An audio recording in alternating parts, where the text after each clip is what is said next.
rääkisime ka siin ühes klipis, et jumallik ja teemonlik ja õige ja vale ühes klipis.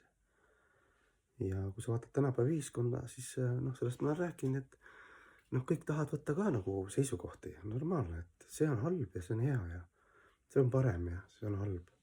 No siis vaatad seal suured maad, Hiina, Venemaa, Ameerika või siis Euroopa,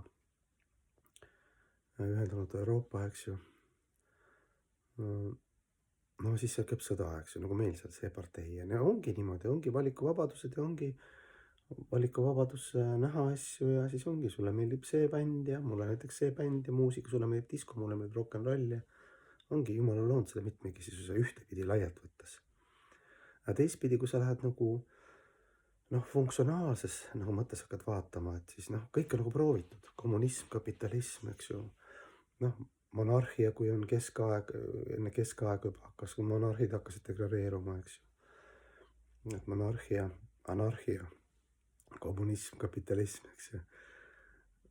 Et ükski süsteem justkui ei toimi, sellepärast et kui ei ole inimesi, kellel on omadused, et praegu selles mõttes on kurb, et nagu minu õpetaja Prabhupada ütles, et on lihtsalt kehvad diilid ja sul on ainuke valik, mis seal on, et võtta siis vähem kehvem diil, mis on ka kehv diil. Et selles mõttes ei ole nagu mõtet nii hoogu minna, muidugi tuleb valikud teha ja võib-olla poliitika ongi mõnes mõttes see, et need pead kompromisse tegema, nagu ma ei tea, suhtes on ka, eks üks tahab ühte, üks teist, mõlemad teevad kompromissid, et kokku jääda, aga kumbki ei ole lõpuni rahul ja siis ei läinud täpselt nii, nagu mina tahtsin, eks ju. Niimoodi jälle filosoofiliselt positiivselt vaadates.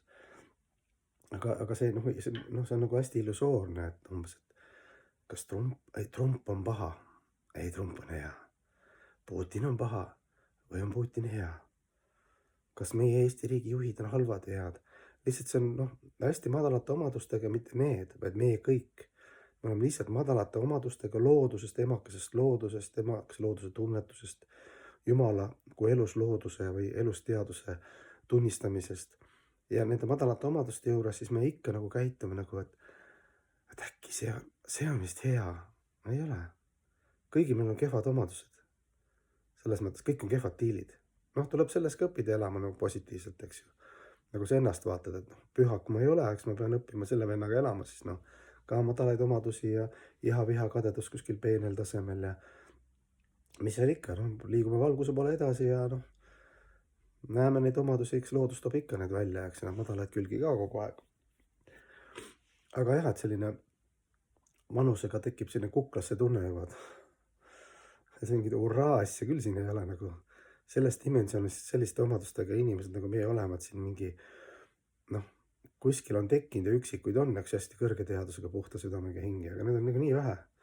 Ja ülejäänud siis majandavad ja siis karjuvad, et see on õige, see on parem. Wake up, grow up.